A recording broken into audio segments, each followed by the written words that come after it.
Alright, what's up, guys? New week, new track. Actually, really like Lime Rock. But this week is gonna be crazy. Because there's just so many cars on such a little track. Gonna be catching the lap down cars, probably on lap 1. It's just, this is endurance training, is what this race is. Because it's all about survival. Like, I'm actually probably going to focus a little bit more on handling than I would. I mean, not handling, but being able to pass other cars, maneuverability. You know, just making it work better in traffic. That's probably gonna be my goal for the week. So,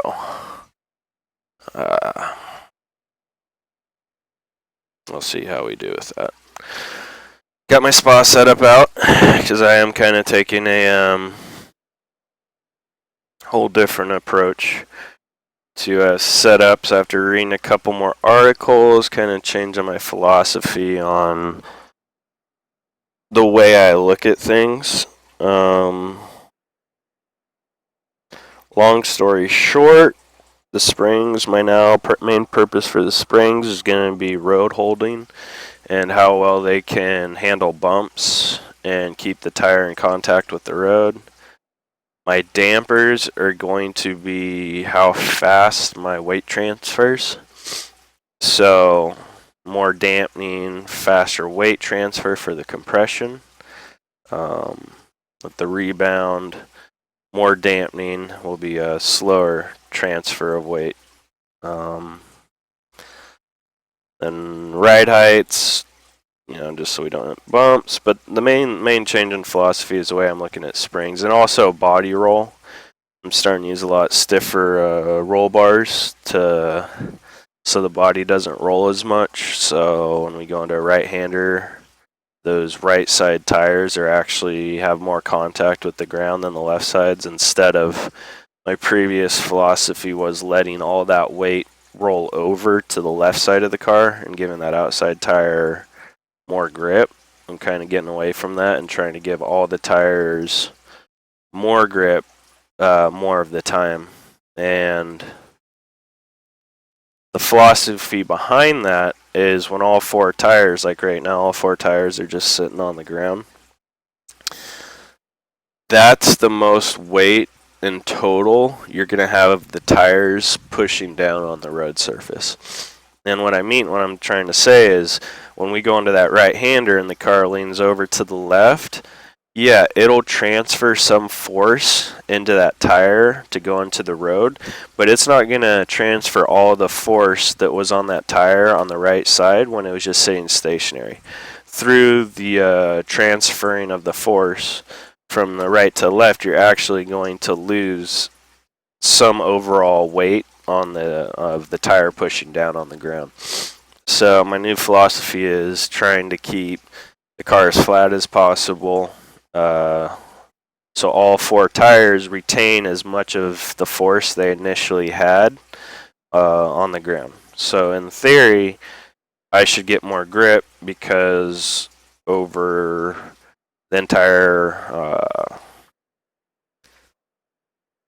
I won't be losing as much force of the tire pressing down on the ground if there's less body roll. If there's more body roll, I'm going to be losing more of their overall force of the gravity pushing the tire into the ground, kind of deal.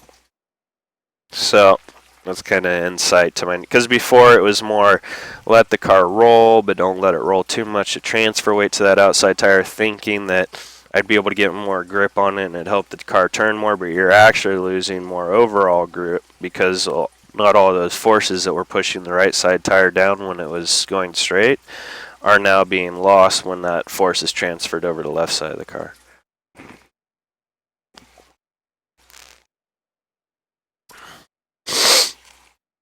Yeah, it's exactly Death Pod. And yeah, good stuff. That's a good it's good training. because you pull that off at Panorama, and it'll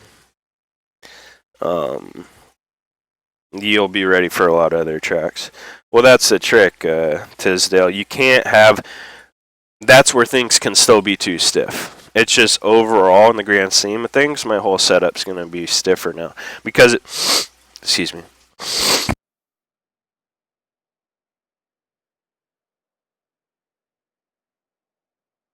Because again, the whole purpose of the spring is to keep as long a contact patch with the ground as possible.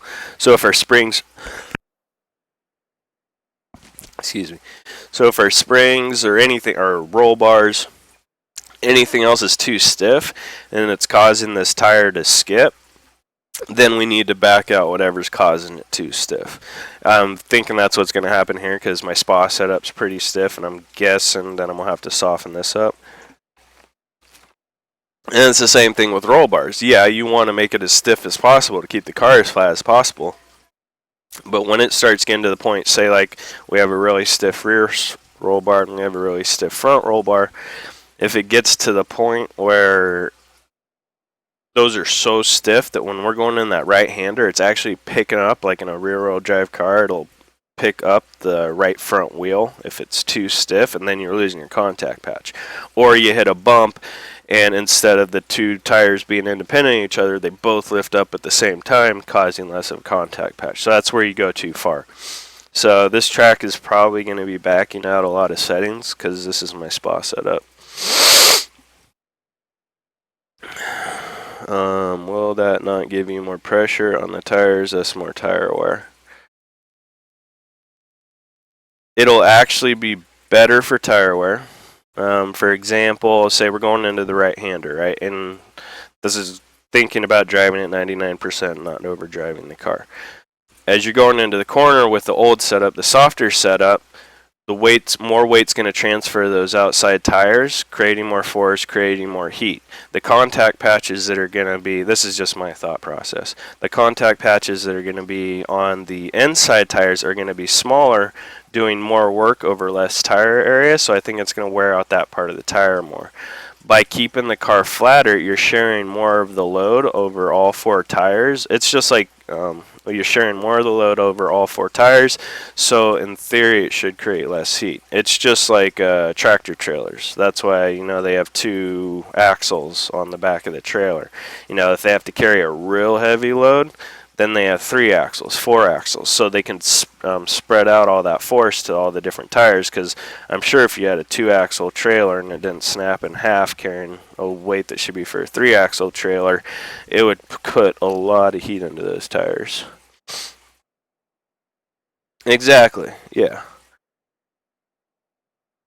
Because the whole concept of a roll bar is to push down on the inside tire when you're going through a corner. So if you're going through a right-hander, if you didn't have a roll bar in the car, the right side suspension would be completely independent of the left side suspension, and as the car rolls and the body rolls, it'll actually start, you know, once the suspension reaches its maximum travel, in theory, it's going to pick that whole suspension unit up and off the ground, where the roll bar connects to the bottom of the A-arms on the suspensions and makes them actually connected now.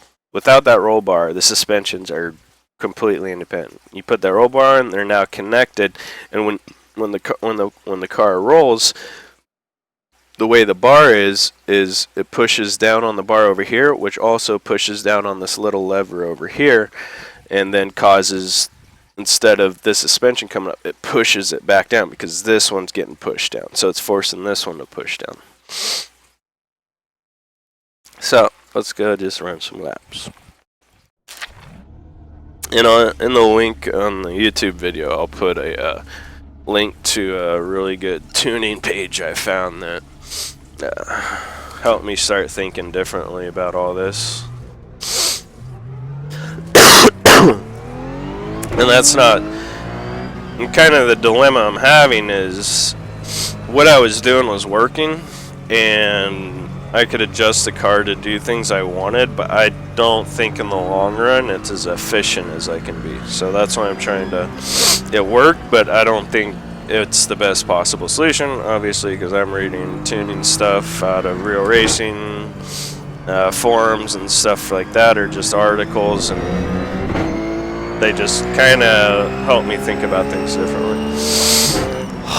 Excuse me.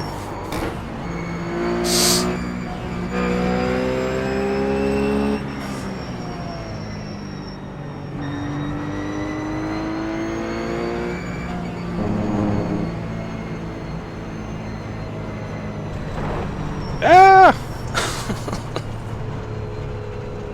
Here, I'll actually, Robert, might as well just show you. I'm gonna find that website and put it in the chat box real quick so you guys can check it out if you want. First, I just gotta. Of course, I'm silly and I don't think I've bookmarked this page yet. Let me see. Oh, I did. Yeah. Alright, so I'll just go to the introduction. Put it in the chat. So there you go. Check that out. That's some really good stuff. I'm basically echoing everything that's in that article. That's where I pretty much got all those concepts from. I mean, I've read that stuff over and over and over, but that was like the first time, just the way they started putting it, that it really started to click, and I started to actually get what they were saying.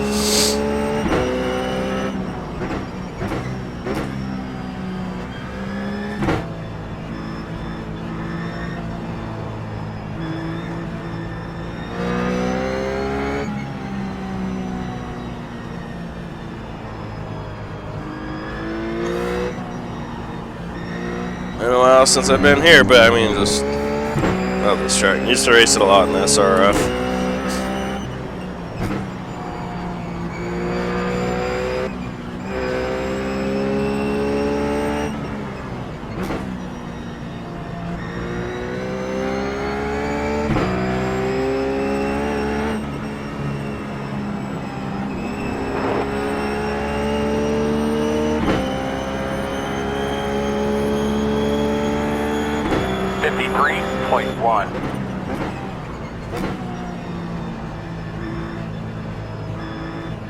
And start from the beginning, you know, just read the intro and all that stuff, and then just go through each article in order, because it kind of goes by how you should set up a car, what you should, like, just the order of that is kind of how you should set up the car. First change the springs, then do the shocks.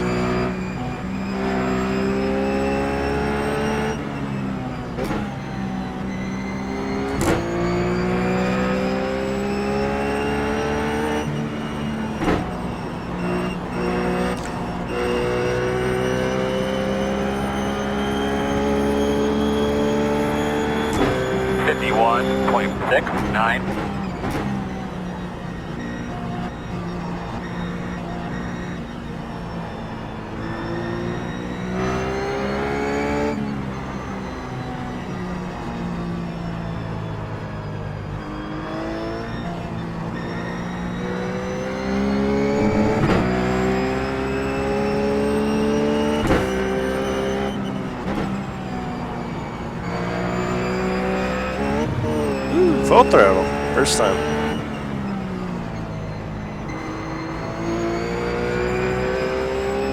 Man, I wish this was my home track. Like, I wish this track was 20 miles from me. It'd be such a fun track. Well, hook it up, Deathbot. Get that in PDF format and put it on the interweb. I need that kind of stuff. Where'd you find them? How'd you get them? I think I'm gonna go back, or a little forward on my brake bias right now. I'm gonna go, let's see.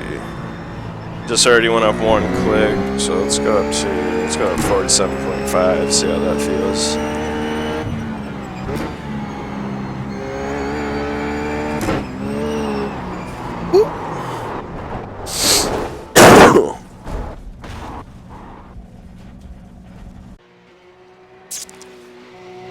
It's already too stiff.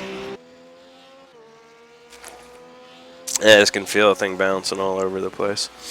So, first I want to see what kind of adjustment room I got here. Not a whole lot.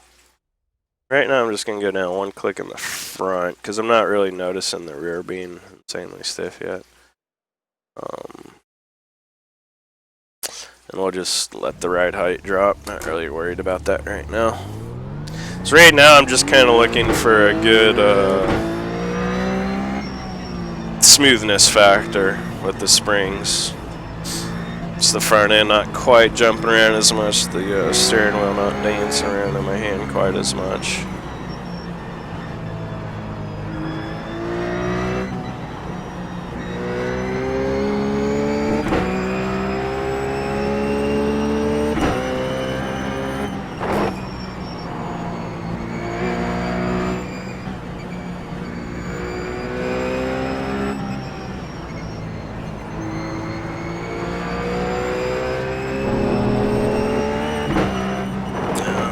Upshift to 5th, one turn.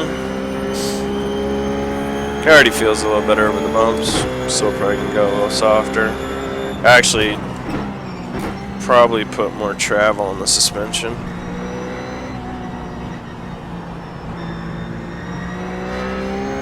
So I'm pretty sure I can put more travel in the front end. I think the rear end's pretty maxed up, but the front end I think can get a little more travel.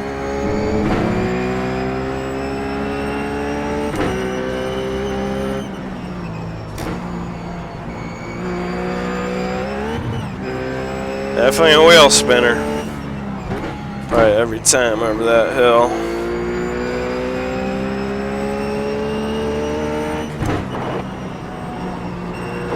Yeah, it's having trouble turning in the middle of the corner right now. 50.24. Yeah, I already know one problem with Lime Rock in my stream. I am not going to be reading much of it because it's like a straightaway for like 2 seconds and that's about it. So I got like no time to read my stream. So if I'm not responding, that's why. Like, okay, I got 2 seconds. Oh, I could read one line and I have no idea what's going on in the conversation right now. So I'm just going to focus on driving right now.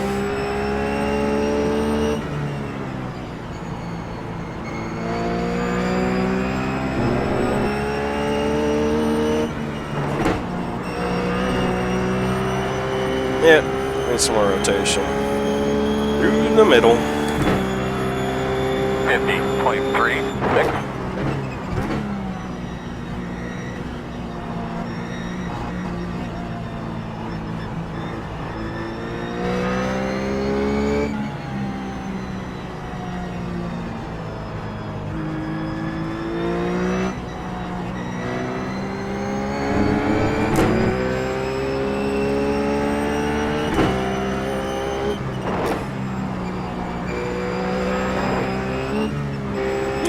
Yeah, it's fun.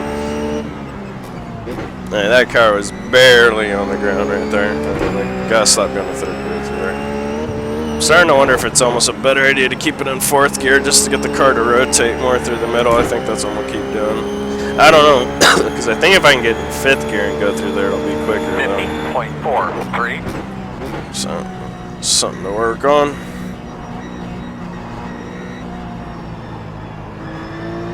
Still doing a little hopping around.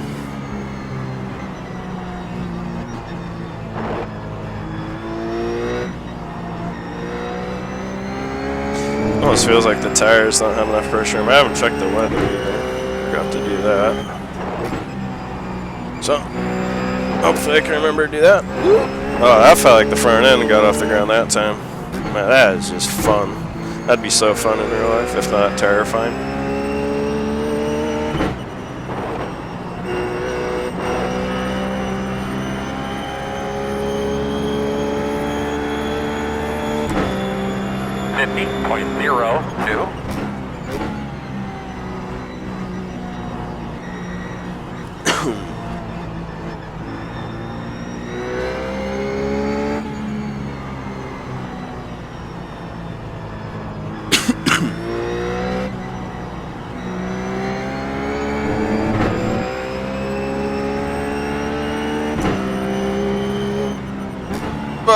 I didn't realize what gear I was in. That was in fourth. Car wouldn't turn.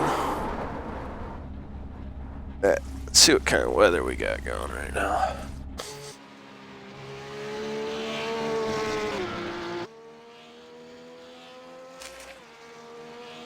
It's mostly cloudy, so the track's 95, which isn't too bad. Ambient's 84, so the car doesn't really have horsepower compared to colder weather.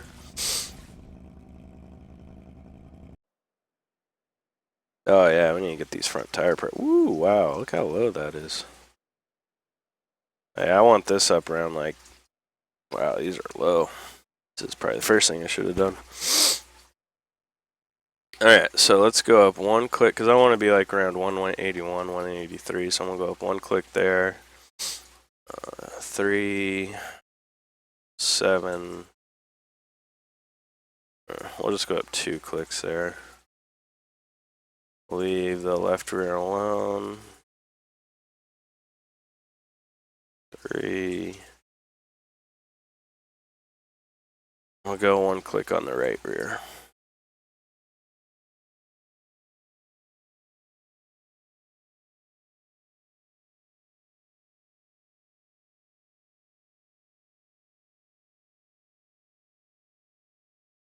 Yeah, no, this race is all about survival. Being smart, being patient. I mean, because there's going to be a lot of situations where you can get yourself in a wreck, and you're just going to have to be smart about it if you want to survive.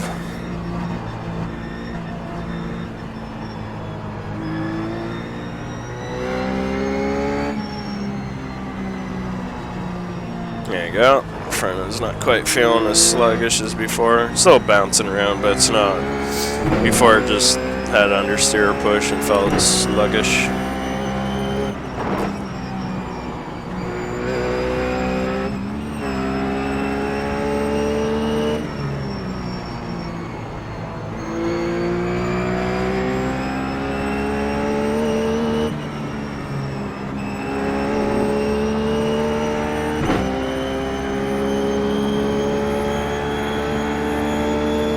Starting in the pits or starting on pole, one of the two.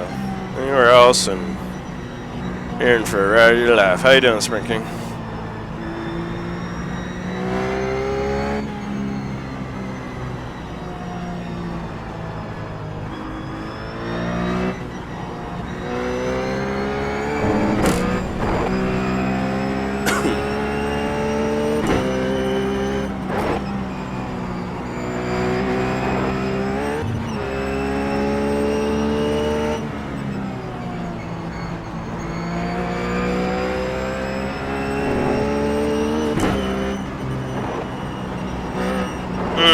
Understeer, especially in 5th gear. 49.92.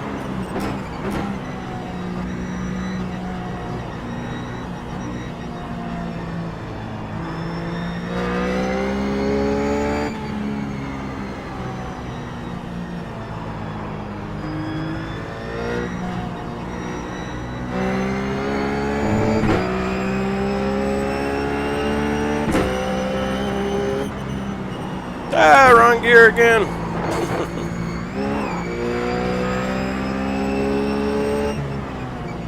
It's just, I don't think I've ever gone that fast down the no-name straight.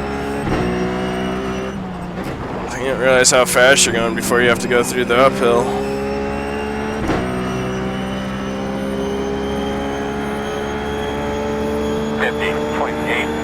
Yeah, probably just tire and fuels, honestly. You know, an adjustment with the wing. Like on Spa, I never did it, but I probably could have got away with taking 2-3 clicks out of the wing for those first couple laps. But really, all I did was just take fuel out of it and run it. But if I actually do build a qualifying stuff, I like to spend almost as much time on it as I do my racing setup.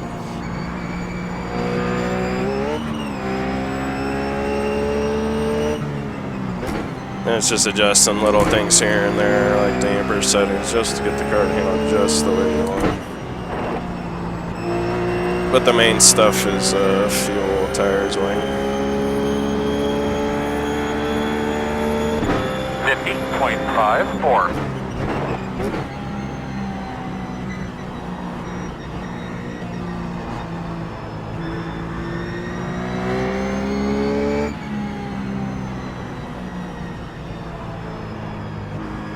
Lot of trail braking.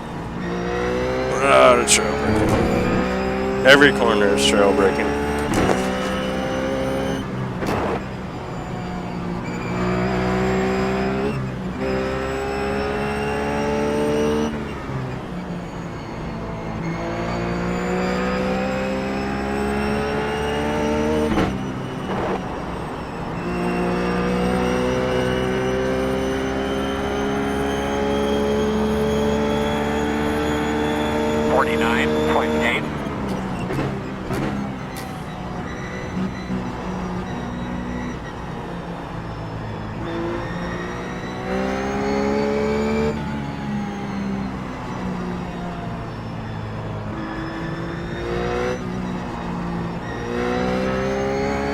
That's all about rhythm too. You just gotta keep practicing until you start to get the rhythm. It really is a great rhythm track.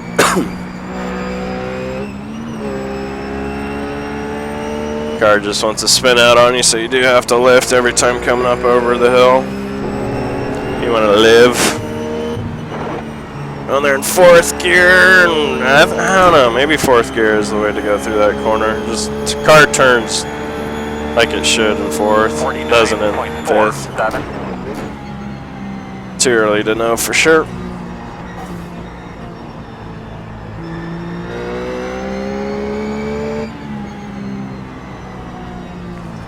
A little fast.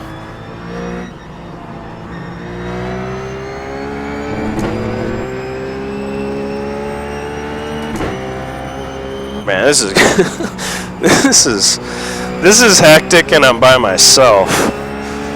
Like, it just has this very high energy feel to it. The walls are so close. It feels like you're going twice as fast as you were at Spa. It just feels so fast. 49.44.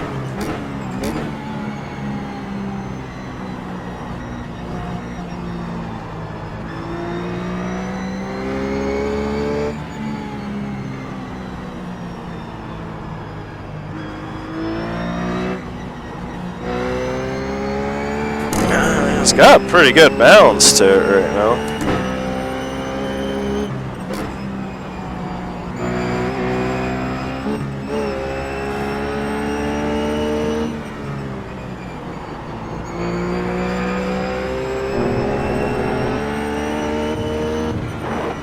Just don't like it hitting the rev limiter there.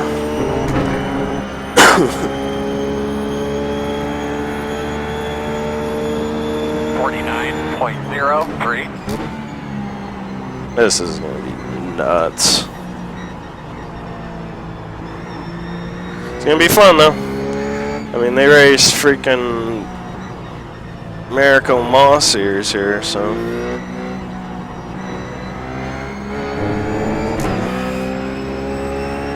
It's possible. It's kind of just like a small Nürburgring. Like, it has that kind of same width to it. All kinds of just treacherous corners with like a walls just all over.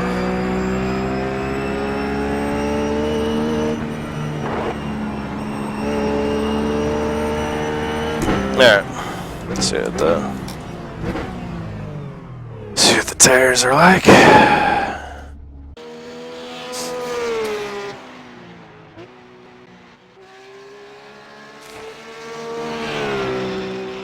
Up another click on these ones over here. Let's see. Take one more click of spring out of the front, which I don't really have much more to take out. Ooh, wait. Yeah, let's take one more click out first. Then we'll adjust the bump stop gap, because there's a lot of... I got some play in that. So again, just soften up the front springs to try and make it a little bit smoother over the bumps through the corners so the car doesn't bounce and stays on line better.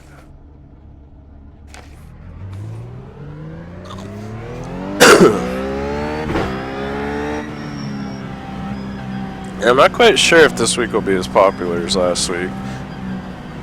With like the 24-hour race, it being Spa. I think it was just a good week for GT3 last week. We'll see though.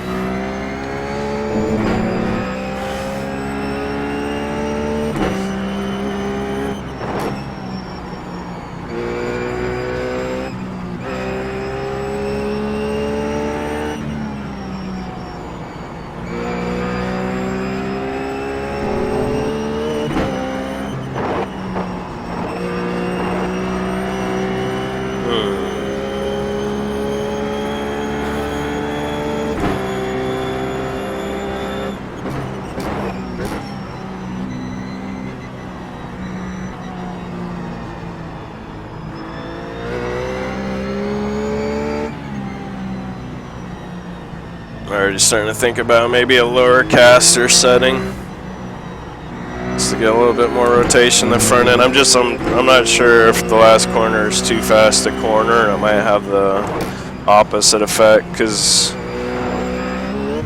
higher speed stuff, your caster will, if you have more angle, it'll actually create more camber in the tires. Like right here as we turn the wheel, if you have more angle, it'll create more camber in the tires, which might help you turn better. But if you take caster out of it, it'll help the tires or the wheels turn quicker, but you won't quite get the dynamic camber in it. So I don't know,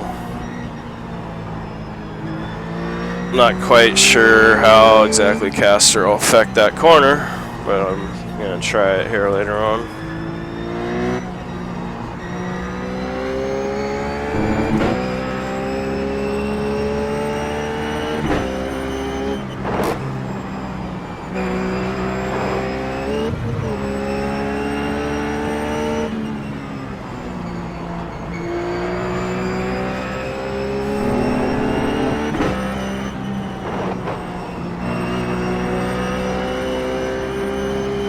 Feels more compliant.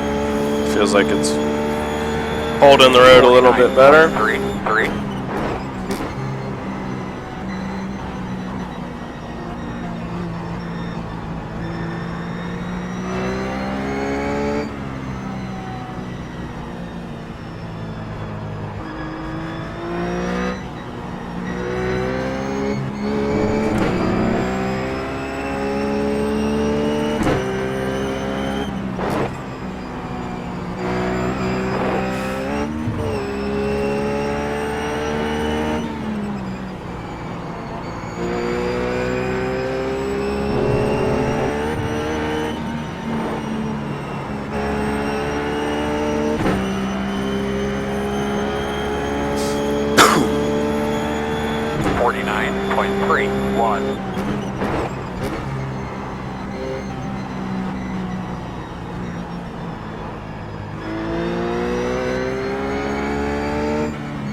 I got through that corner pretty nice. 48.94.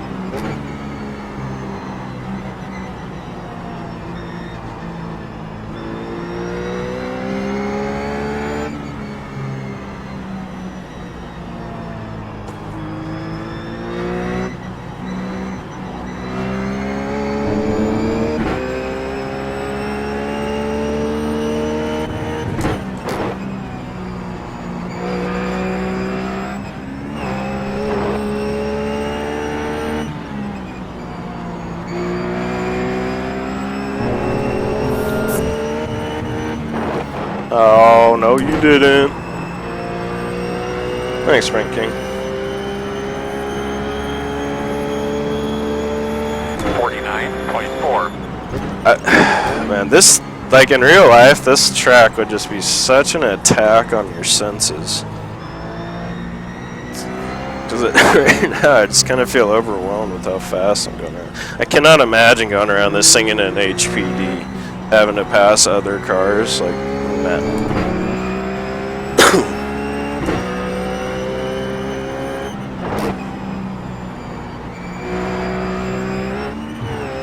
Not to mention, like, just how, you know, kind of violent, like, through all the corners, the car's just like, ta, ta, ta, ta, ta.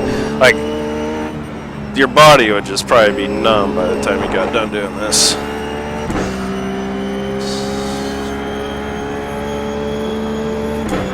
.8.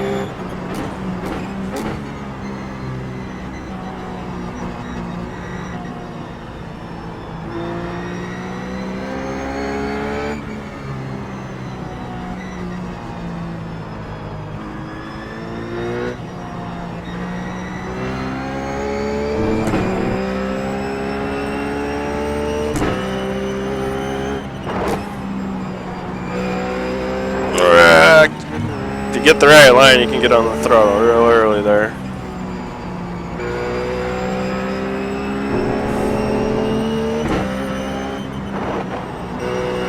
Didn't hit the apex. We're just going for it, never lifting, bro. Oh, I gotta lift. I gotta lift. Alright, let's see where the tires are at. Yeah. That's funny, Sprint.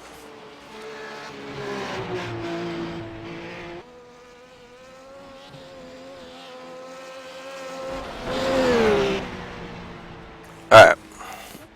See what the tires are like. There we go. Getting better. Leave them right there for now. Let's see here. Let's...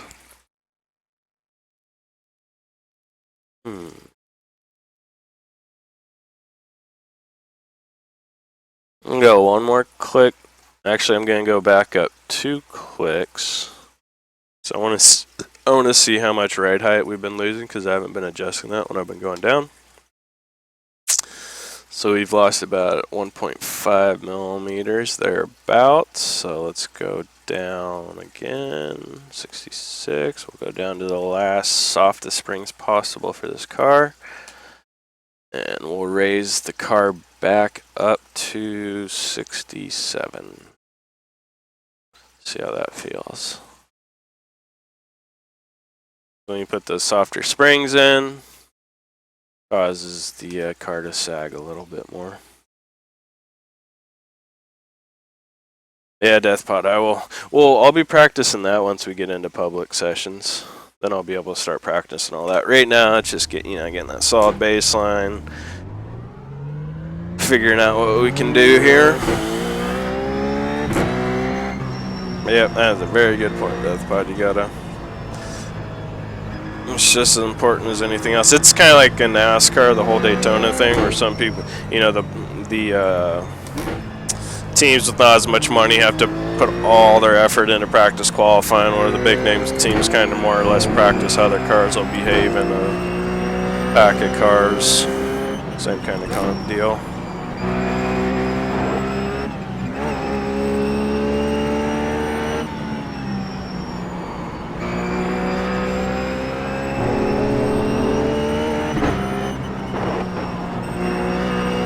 Yeah, definitely the wheel doesn't feel as violent in my hands with these softer springs. It's real noticeable already.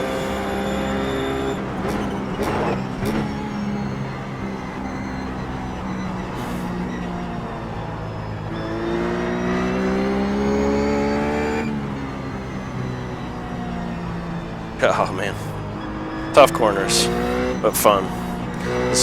And I think that's another reason I like this track, because again, I grew up driving on mountain roads, so anything that resembles a mountain road is right up my alley, and this is definitely more of that old school, actual road feeling type track, where nowadays it is, I don't know what they feel like, but it feels synthetic to me. Tracks like Coda, whoo, don't hit the curb.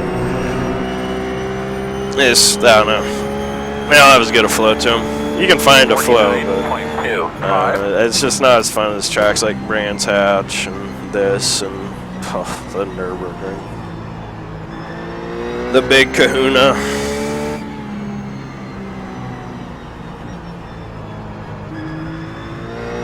This is how these corners have that perfect camber in them. Like, that has got to be so fun in real life.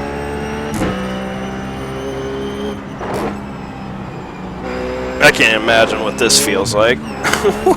That is the most air we have gotten going through that corner, folks.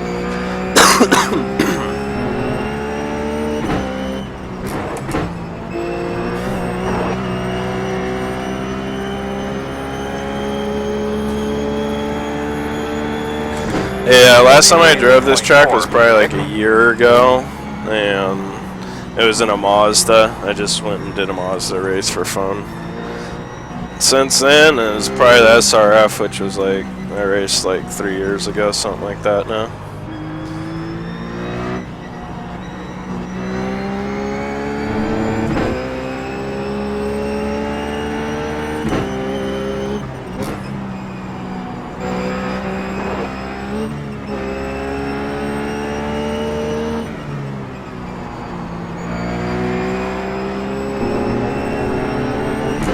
Oh boy.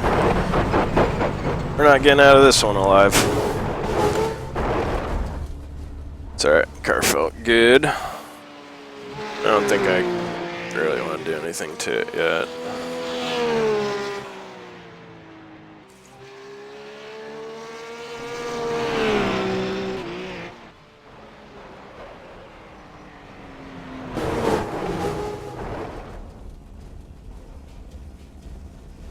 Now it's, or I need to run some more laps with the setup to just the way it was. What's up, Django? How you doing, bud? Yeah, let's start doing 10 lap runs and then making adjustments.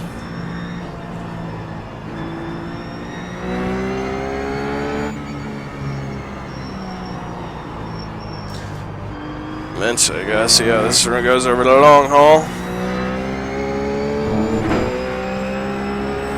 There's not a lot of time to really cool your tires on the track either, you know, you're pretty much just going corner, corner, corner, corner, a little straightaway, corner, corner, corner, corner, corner.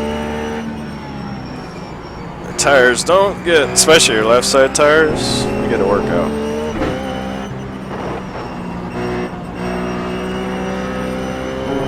Like I could see push being a problem in that corner towards the end of the race.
Feels like a little motocross track with that jump. I love it. Ah!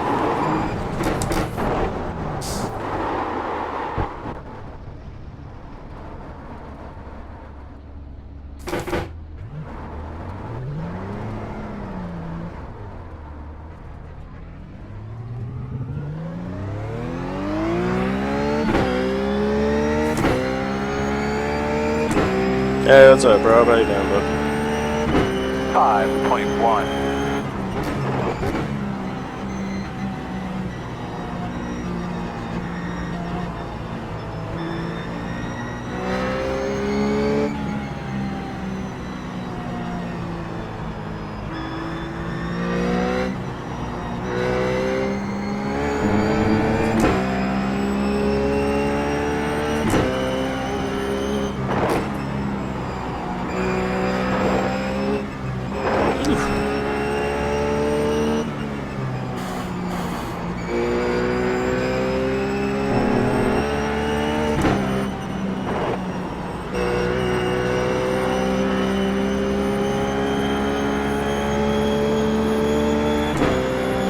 49.48. That's good.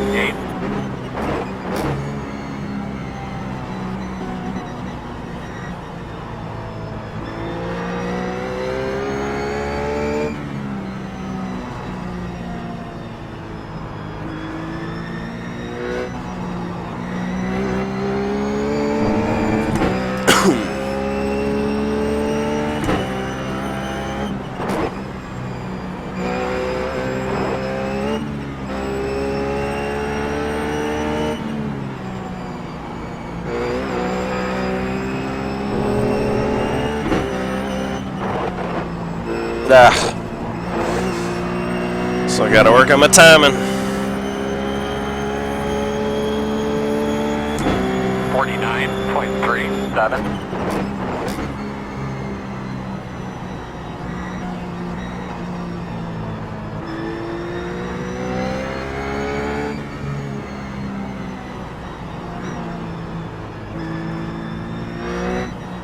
Yeah.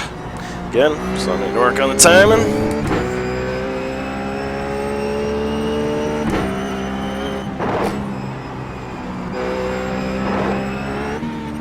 Ooh, that was the most there I've gotten so far.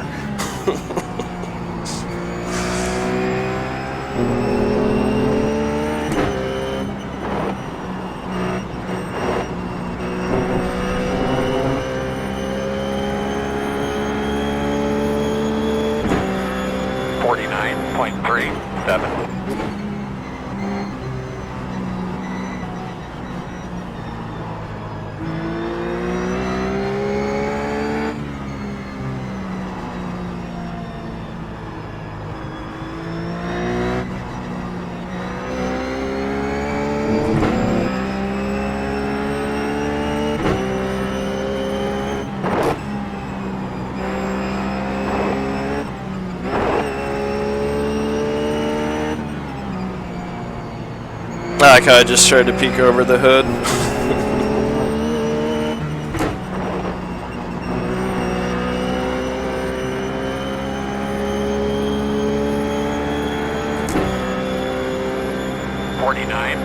.01.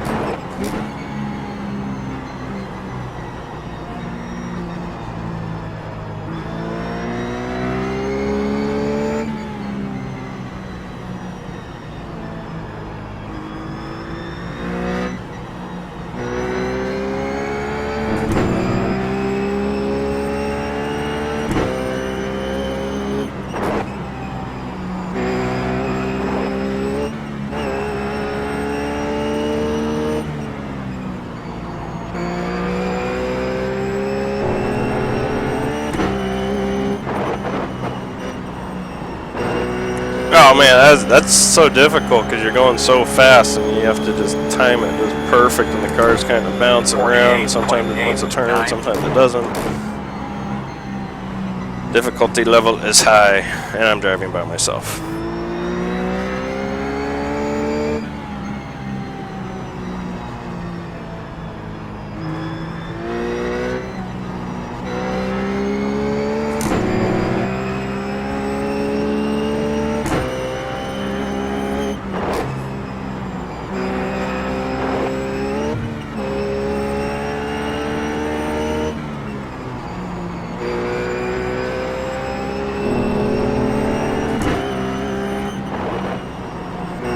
Alright, that's probably the best lap I'm going to do all day.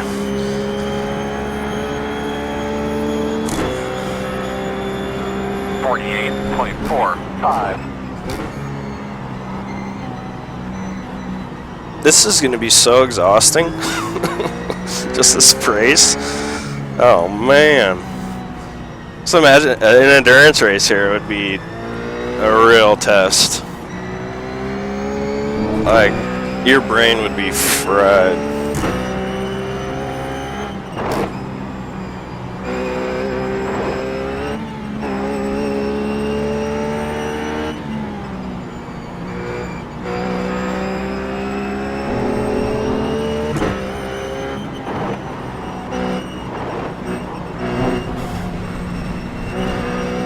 Okay, what lap are we on? 9?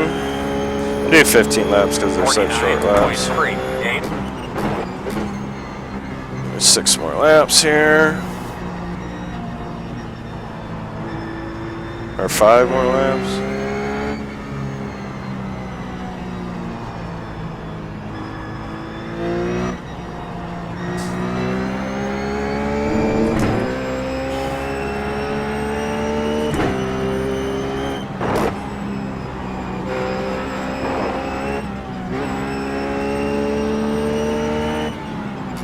And for that corner right before the uphill, you really got to rely on all the compression that goes into the suspension of the car. When you go through that right-hander to turn the car, you just have to have faith that your car will grip when it compresses there, and you just keep your foot in it. 49.63.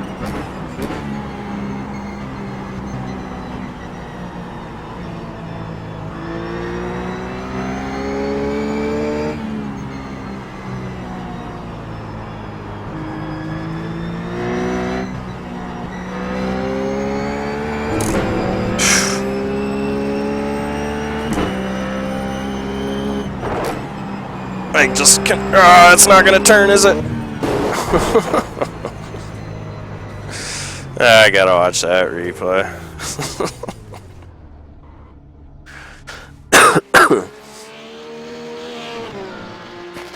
In the air, wall tap.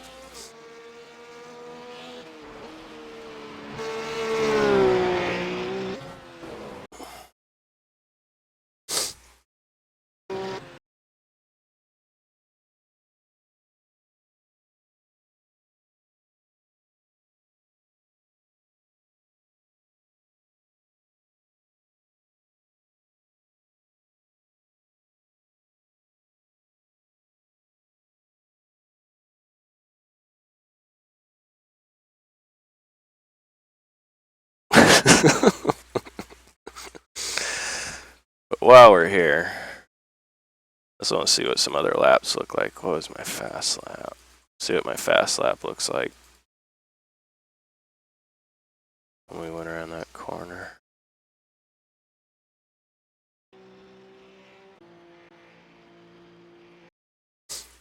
Do do do do.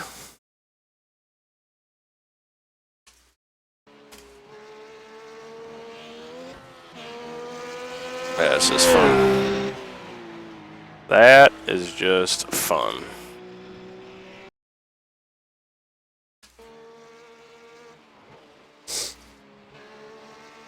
Yeah, that's how you do camber adjustments in real time if you need. Do a little wall tap.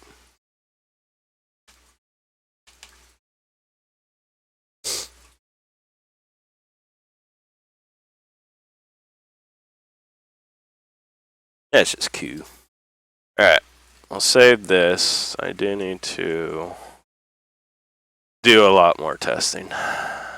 That's for sure. Oh, what was the weather? The weather was 84 and track was 95. So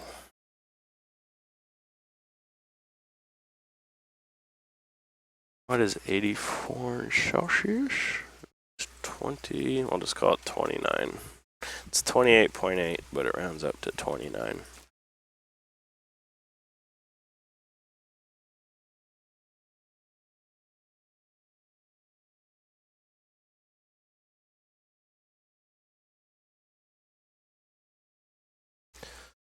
Okay. There's a couple of things I want to keep experimenting with are roll bars, bump stop gap, ride height, dampers, caster. This is all stuff I'm going to be adjusting over the week. What's up, Tom?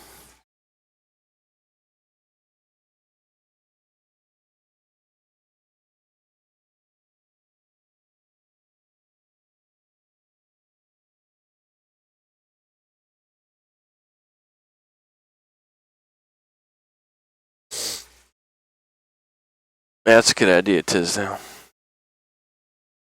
Let me do that while I'm still thinking about it. Let's take a picture here real quick.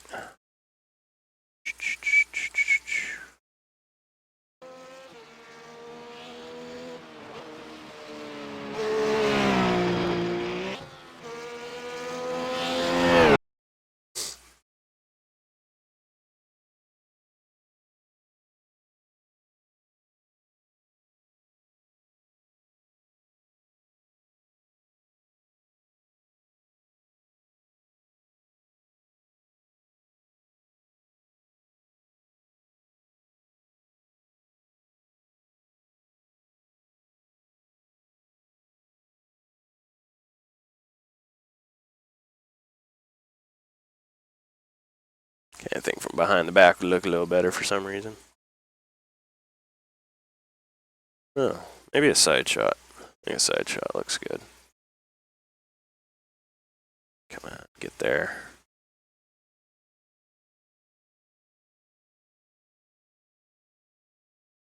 Sorry, guys.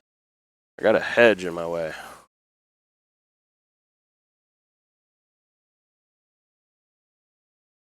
There we go. That's a pretty sweet shot, yeah. Alright, let's just go with that. Alright, now. Let's go back to tuning.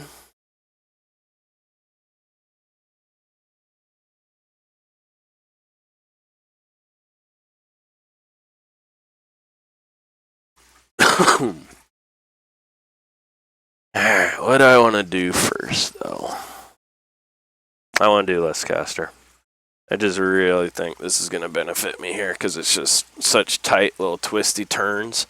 I also do, for the tighter twisty stuff, do need to slow down the rear end though. Might have just a little bit too much rotation in it for me.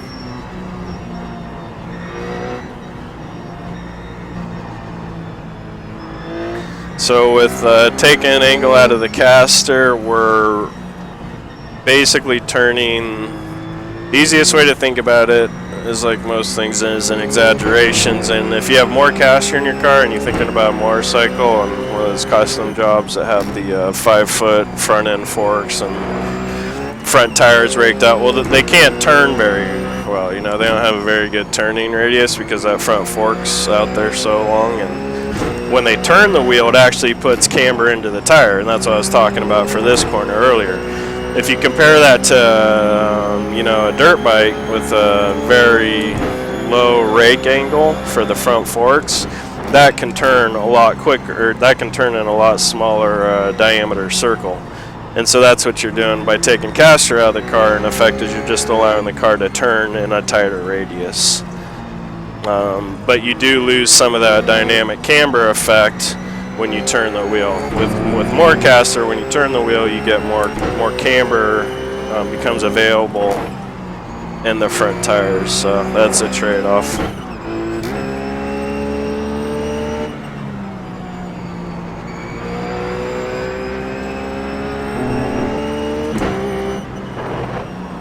So this is one of the corners I'm not sure if it's going to help me or hurt me.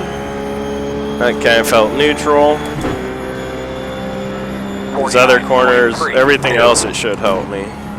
Like this whole section right here, it should help me.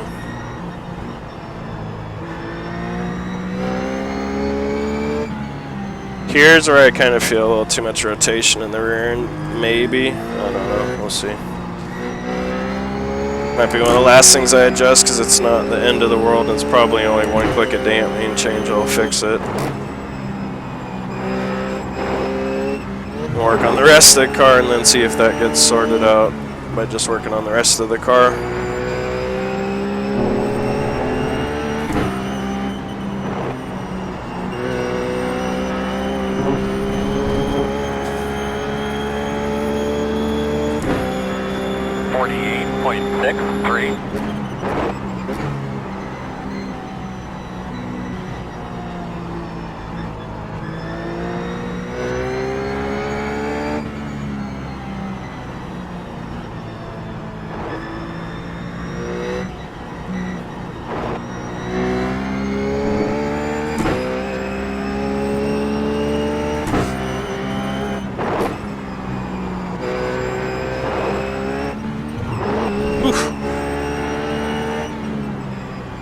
Sometimes you just get some weird air.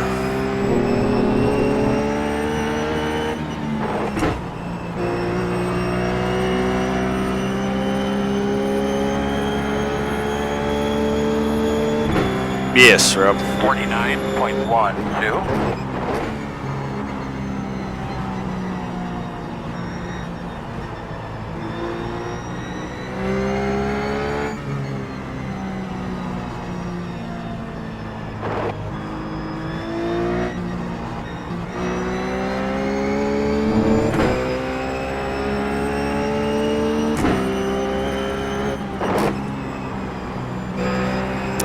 know if I like this right now. It kind of feels like it's pushing more.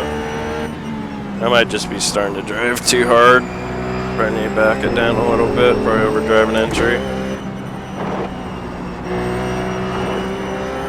I don't know. Doesn't feel quite as good as it did before through a couple corners. 48.92.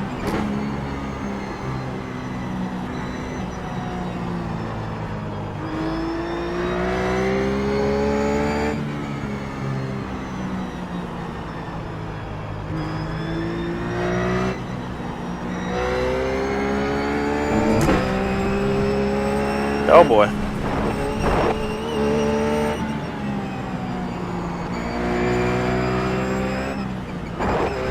Might just have to go back on that change. It might just be too much caster. At least for my driving style. Or not enough caster, I should say.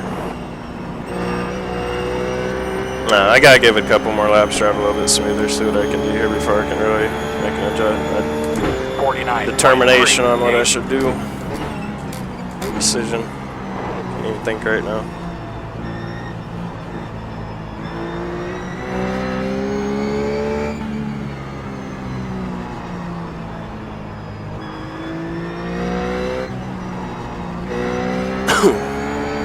My timing's a little off right now.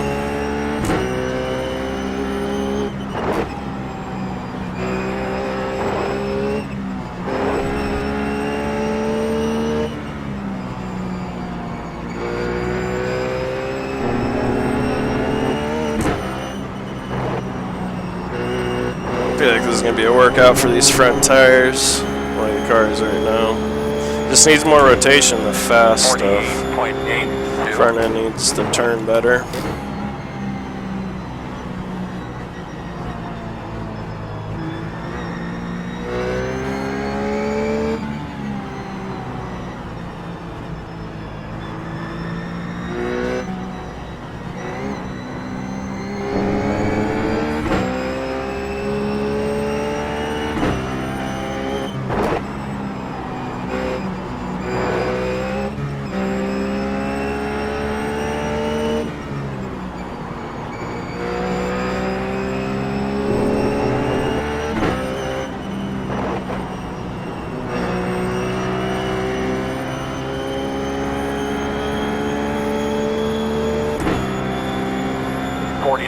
Flat.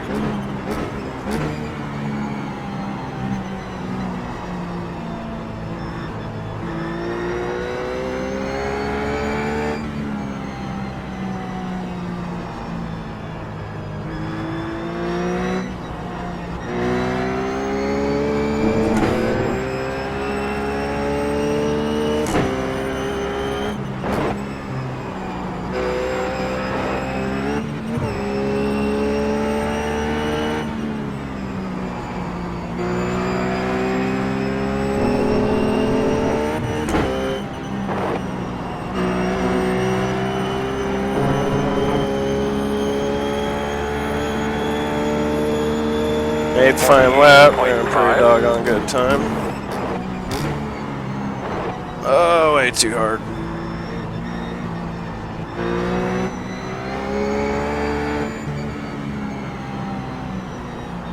Oh man.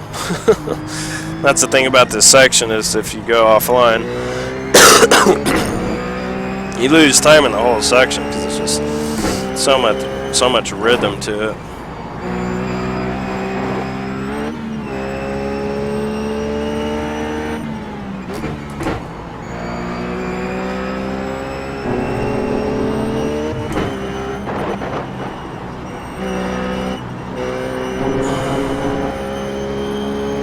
It feels alright.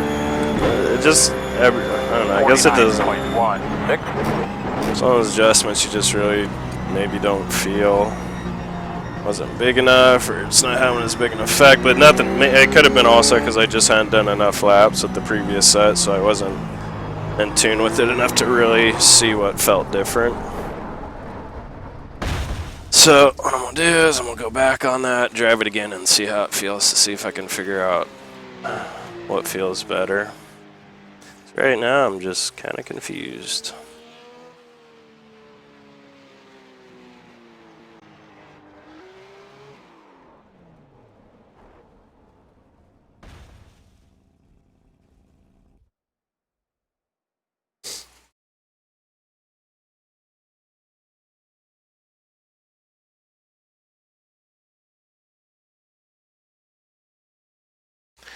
No, I tend to stay away from asymmetrical setups.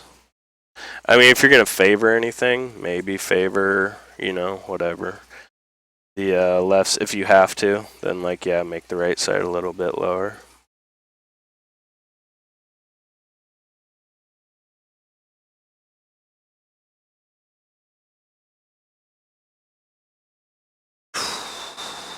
Okay, let's see how this feels. See if I can actually feel a difference here. I just went back on the caster to just see if I can see what's going on with this. See which one feels better, which one's got better grip in the front.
Yep, I think this actually feels better.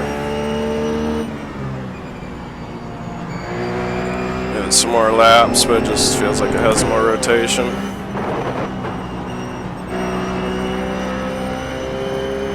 I'm assuming I just took too much camber out of the front tires. 48.7. By changing that caster.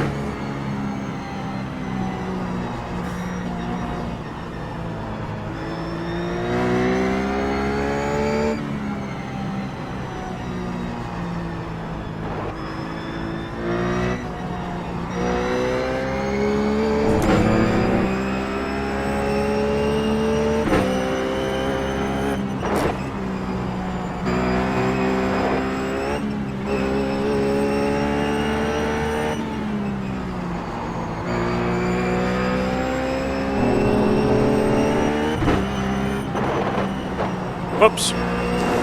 Never quite turned in.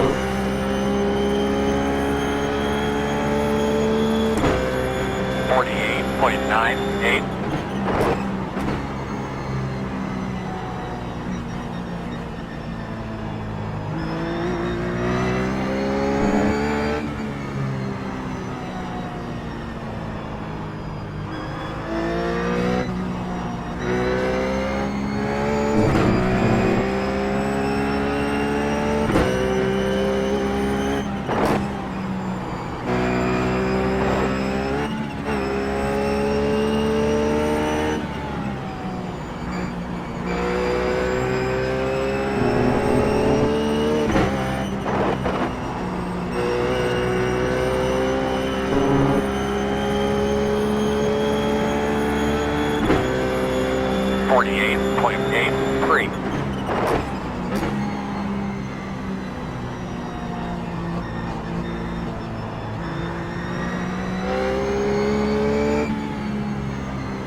Yeah, that's what I've been thinking about. 28.92. Yeah, ride height adjustments. Still got a lot of things I want to do to the car for sure.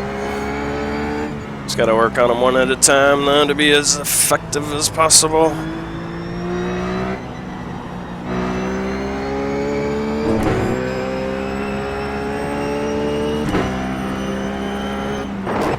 The one thing I kind of picked up on watching the Spa race is just sometimes these cars just bottom out. Like you saw him going through, how he's just bottoming out every single time in Spa in real life. So, yeah, you want to kind of probably limit it a little bit, but I wouldn't spend all your effort getting rid of it completely, because they kind of just deal with it in real life too. And I'd imagine in real life they bottom out going through there. And of course, they don't do the uphill in real life, so it's not even a factor. But that's just, I'll definitely try and raise the ride height of the car, just to see how different it feels. Definitely worth something experimenting, but I also want to give you that little insight on bottoming out in general. But yeah, I probably shouldn't be bottoming out before we even make the turn in there, though. That's probably a bit excessive.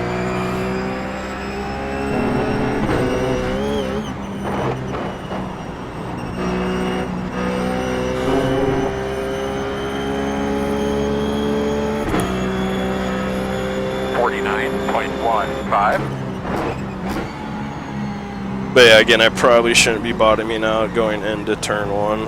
That's probably not ideal.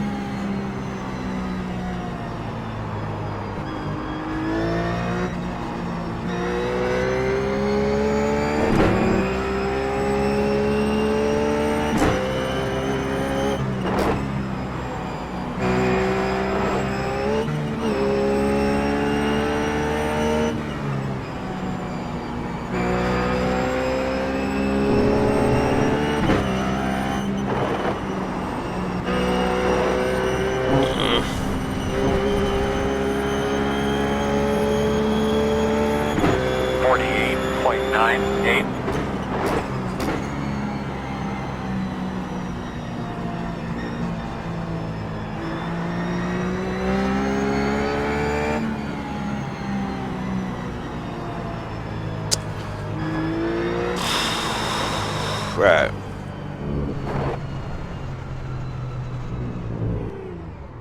Now I'm just gonna leave the caster alone right now.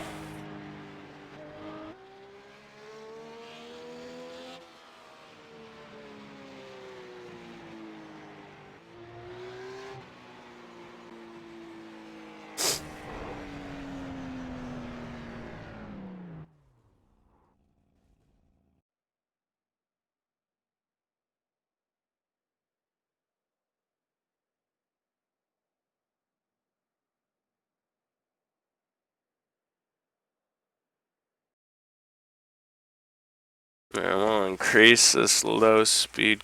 Right, what do I want to do here? What do I want to do?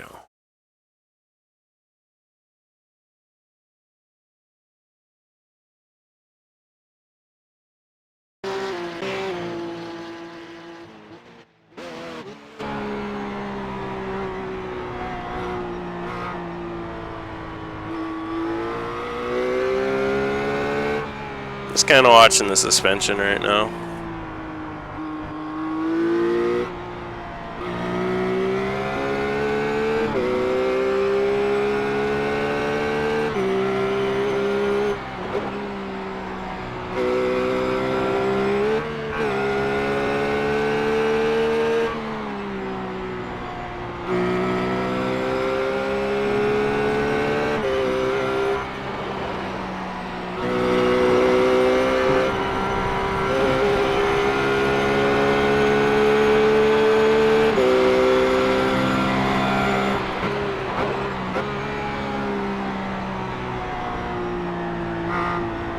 See how every time we hit a bump, it kind of throws the front end around and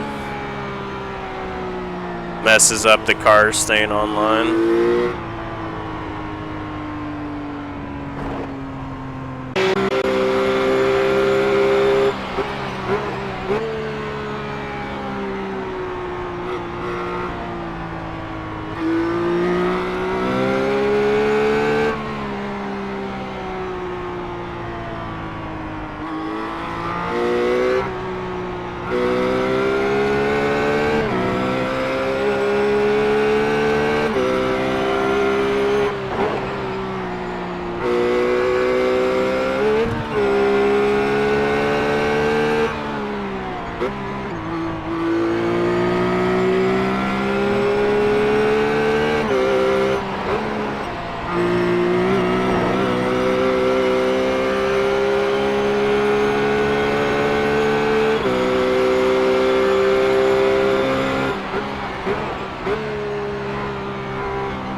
Yeah, definitely. Anytime you're taking weight off the front tires, it'll affect turn-in for sure.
Let's see how much body roll we got here.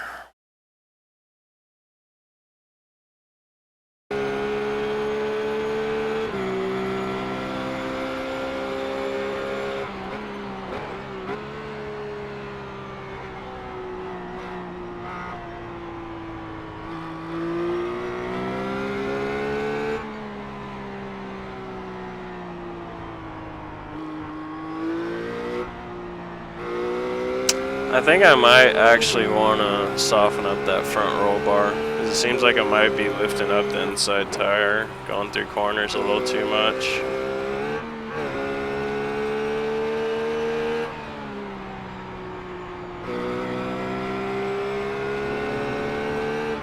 Let's try that. Let's get rid of this. And a lot of this stuff I'm doing is kind of counterintuitive to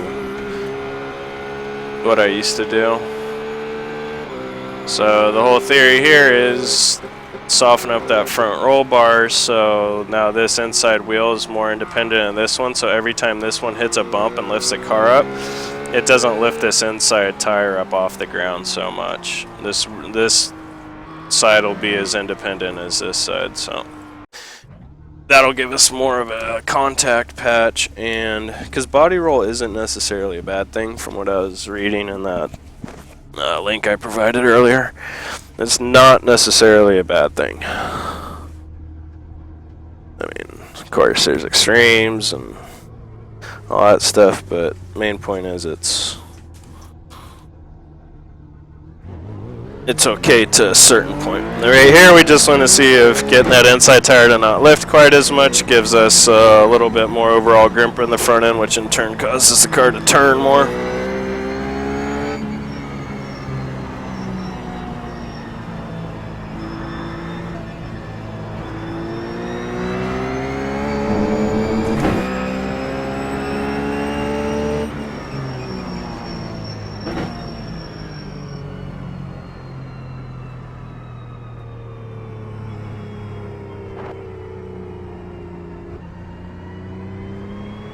Yeah, then. Yeah, I agree, Deathpod. It's you might want to do one or two things to try and eliminate just a little fraction of it. But yeah, in order to fully eliminate bottoming out, you'd be compromising yourself pretty bad. So, main thing you do is just keep turn laps until you find something that works.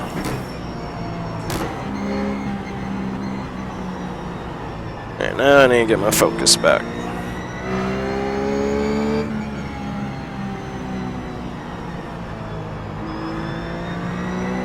Ooh. Did not like the way that felt.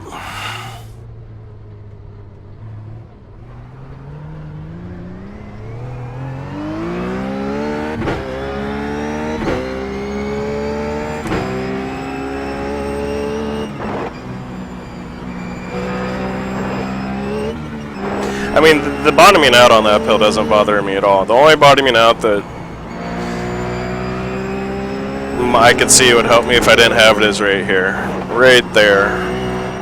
But I think if you just get you know, just be a little bit, fraction of a second more patient. Make sure you get that inside line, get the car pointing in the right direction. You'll be all right. You just got to really focus.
Jeez. It's probably about break time. It's based on my focus levels right now.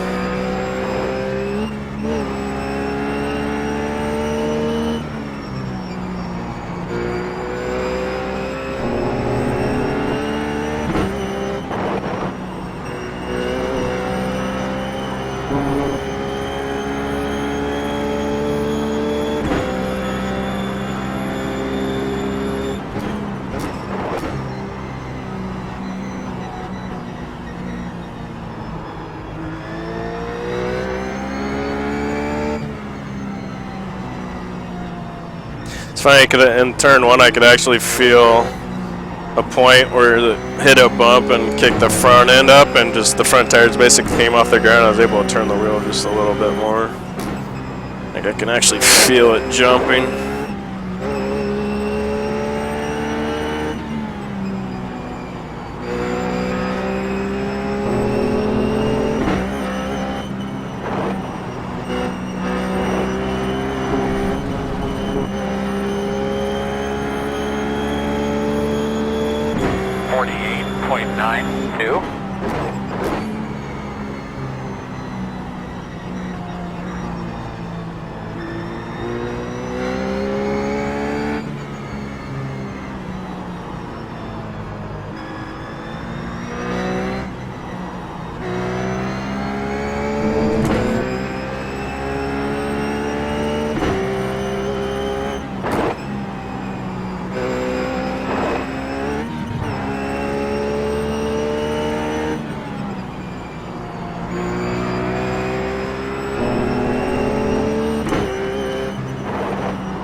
It was so good when you get this section right. I messed up that last part, but I got the first two corners pretty good.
48.84.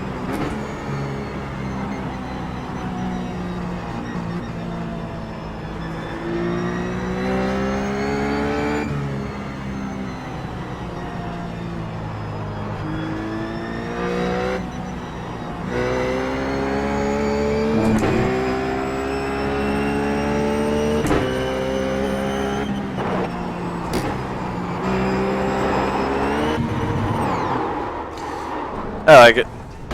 I'll keep that adjustment. Feel like I'm running more consistent laps. See how it looks.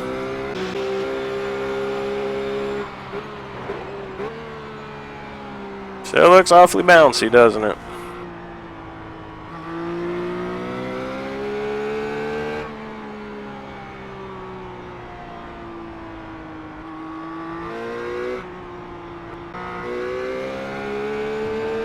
Alright, I want to see what happens when we put some more, give us some more travel on the front end.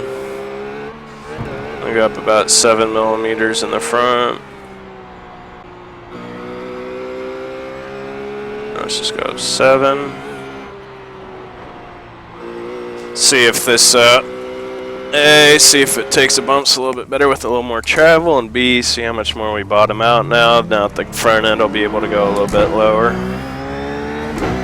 Right now the main reason I'm doing this, obviously, is to try and absorb bumps better with more travel.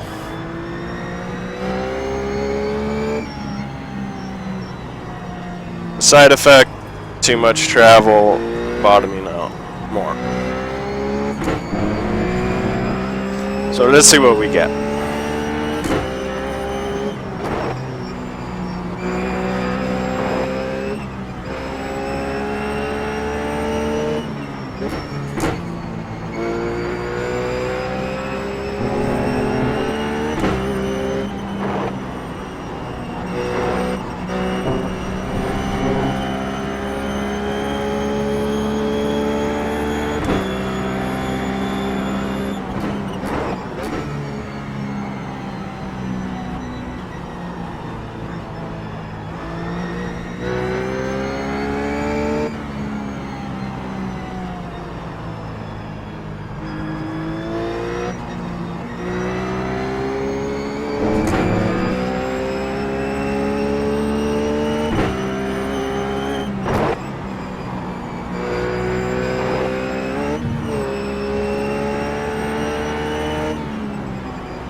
Keep messing up that last part of that section. Can't quite get as good as I did on that previous hot lap.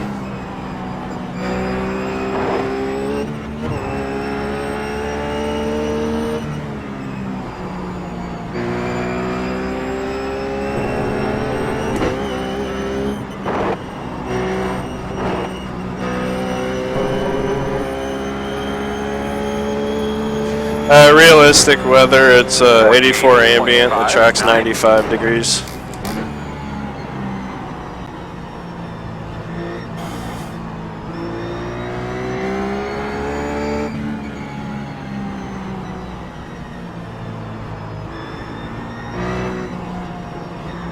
So hard not to just try and drift that whole thing.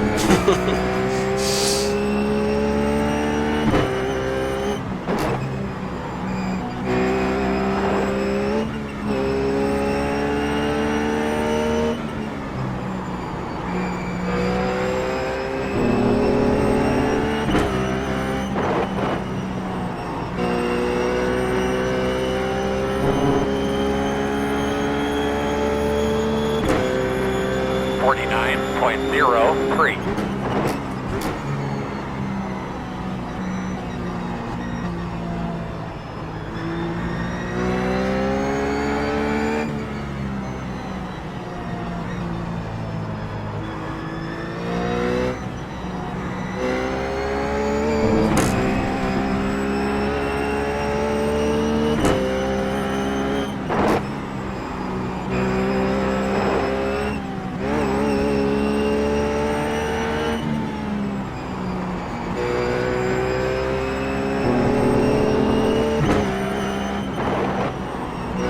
Yeah, this is definitely an improvement. I'm constantly faster in that last sector. Probably, my guess is that little more travel helped with just not being quite so jumpy over the bumps through that last corner, so the tires contact the ground longer and give me more grip and help me turn through it better. Alright, so we'll keep that.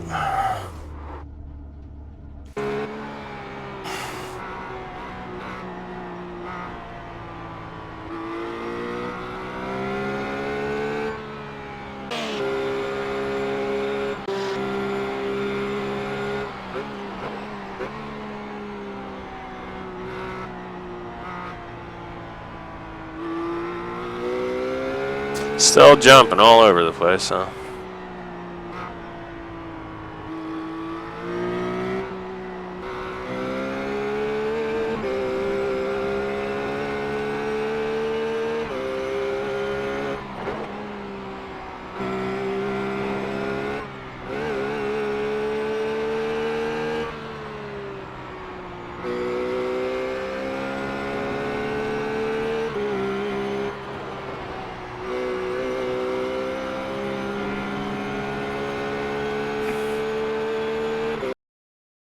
I'm gonna go a little bit more on this bump stop gap.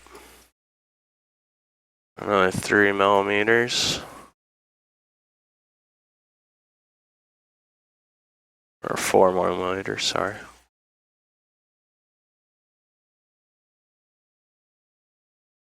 See if this just keeps helping. Hey Roberto, sorry I just saw your message, bud.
Oh, going way too fast. But we have really good tires, so it worked out. And of course I messed up the last sector again.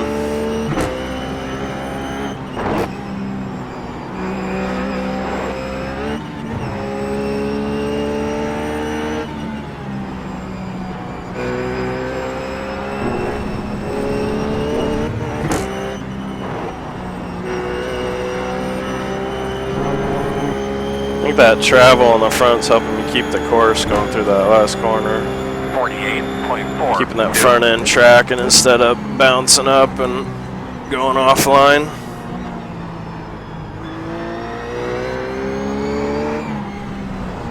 Yeah, I'm losing focus. Alright, I'm gonna do a 20 lap run, and then I'm gonna call it. About 20 more minutes of driving. So I haven't really done a long run yet, so a 20-minute run, see how it feels.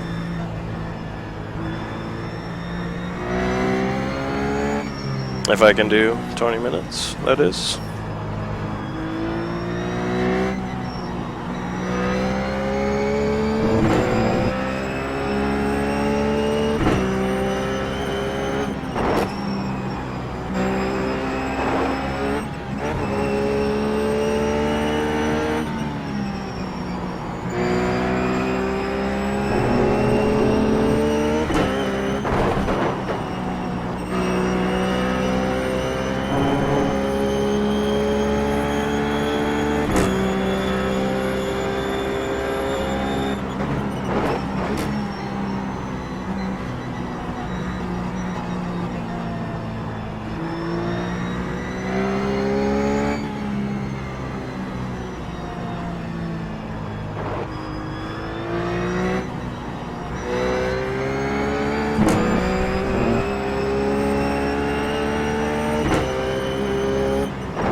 Delta out of my face, I can just start focusing on driving.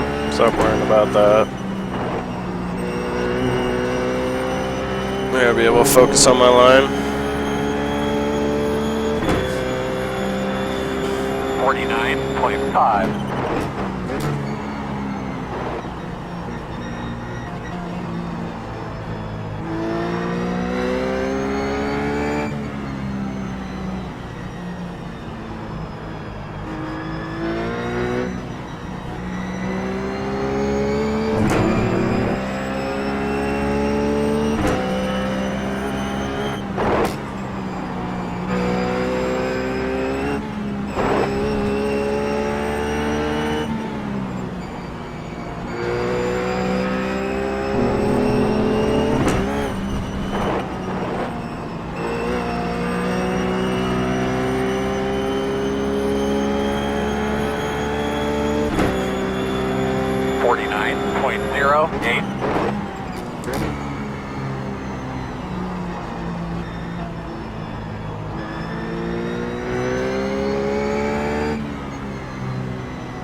49.05.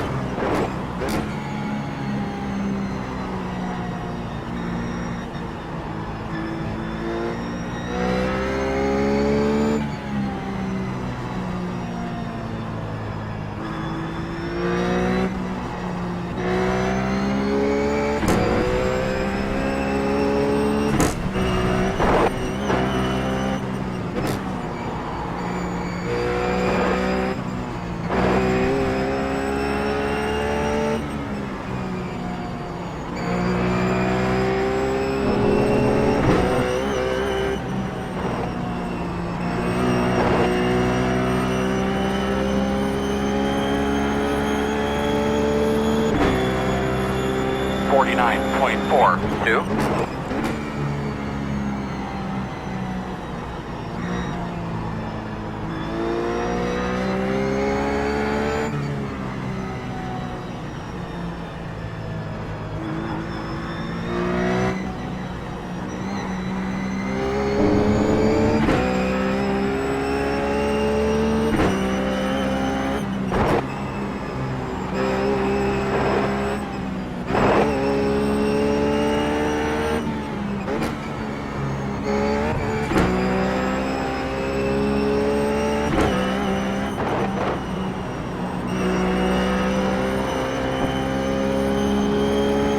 Yeah, I do feel slightly nauseous. You mentioned it, Roberto. 48.97. This place is something else.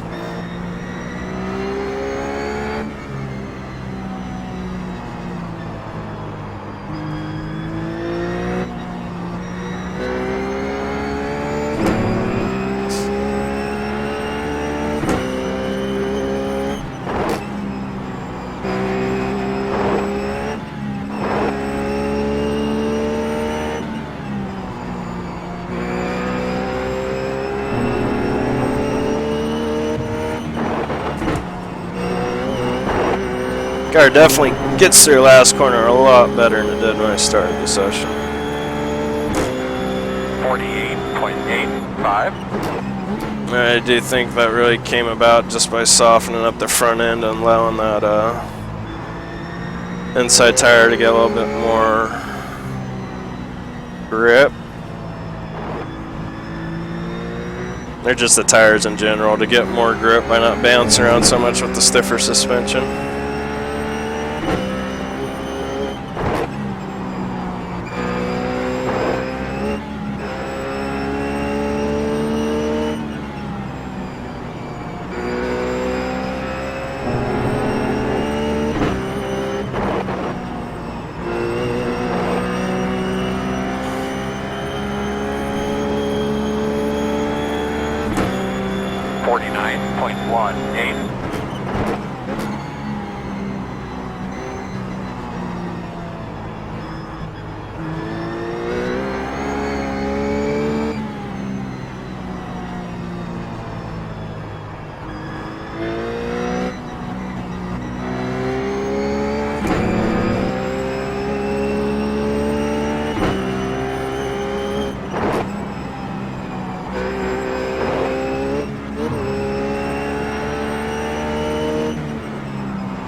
.74.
Alright.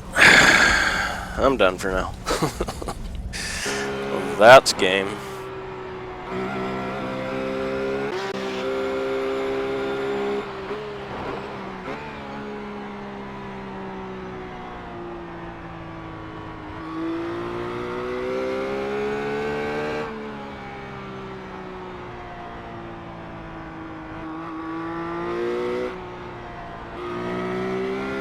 Alright, so I'm gonna go back to like lap 6 right now and see how different this front end looks as far as like bouncing around and stuff.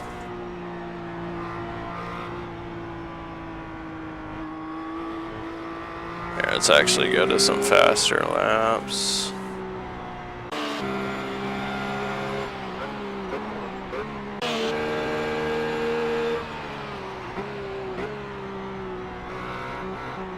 See how much it's just jumping right there? It's still jumping, but it's not quite like that.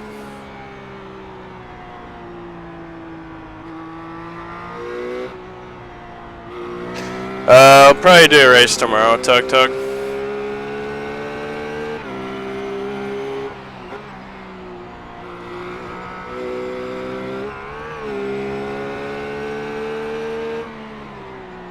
I still do need to do a lot more practicing before I'm ready. I mean, because these races are going to be so nutty.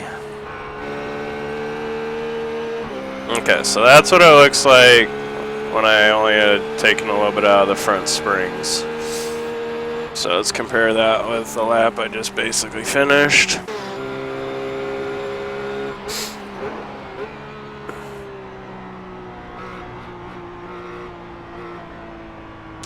You can see it's just a little bit smoother motion. I mean, it's still bouncing around, but it's not nearly as abrupt as it was before.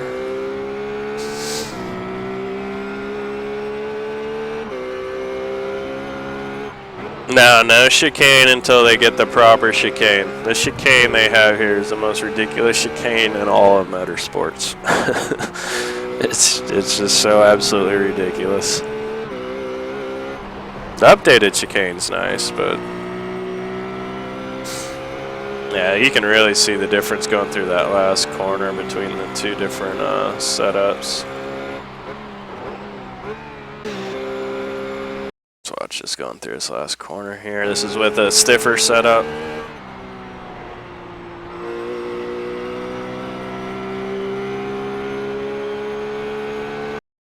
And then with the softer setup.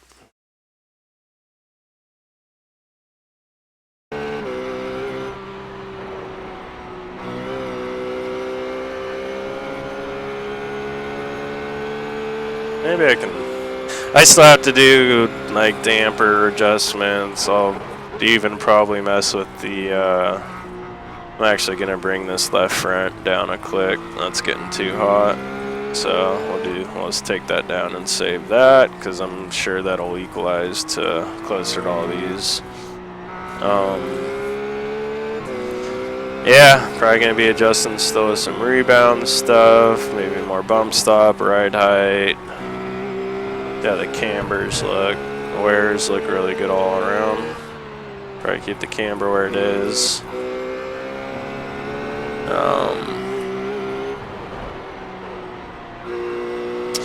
Yeah, a lot of my stuff, I mean, because I like the balance. The balance of the car is awesome. So most of the stuff I'm adjusting right now is just to make it smoother over the bumps. That's what I'll be focusing on.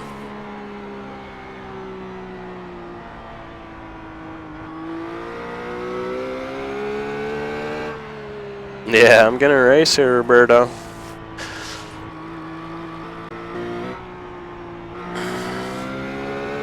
Might not be the smartest thing I've ever done, but I'm gonna race.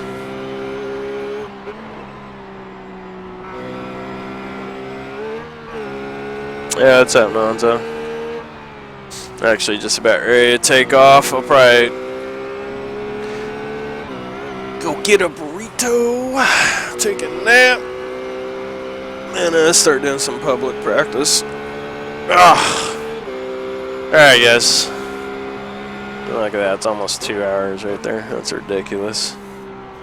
Yeah, I know, Roberto. It's gonna be something else. I'm gonna have to be so defensive. I'm probably gonna let more cars by this week than I will any other. Yeah, I ran that here, Tug Tug. I remember that. But back then, Proto GT was a small group of guys, so you knew who everybody was. So it was a little bit more manageable, just because you didn't have so many unknowns. All right, and we'll leave it on a positive note. Take it easy, guys.